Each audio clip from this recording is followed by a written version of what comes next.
Welcome to ReadyMax. Today we're going to share with you the proper way to use our ProSeries 1 foam gasket for our SoundShield ProSeries 1 safety glasses with built-in patented retractable hearing protection with noise reduction rating of 27 decibels. ProSeries 1 foam gaskets are built to last for long periods of time in the most harsh work environments. This premium quality, custom molded EVA foam clip-on gasket makes our ProSeries 1 safety glasses into a product similar to professional safety goggles. Perfect for any job that may include flying debris, such as sanding or grinding, as well as wind-blown dust or grit. Our foam gaskets are engineered to vent heat and moisture so your lenses will not fog like most goggles. These removable gaskets are reusable and can be easily cleaned with soap and water.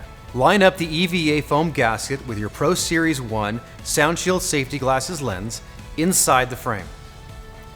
Insert the clip on one side of the EVA foam gasket into the opening between the lens and the temple piece.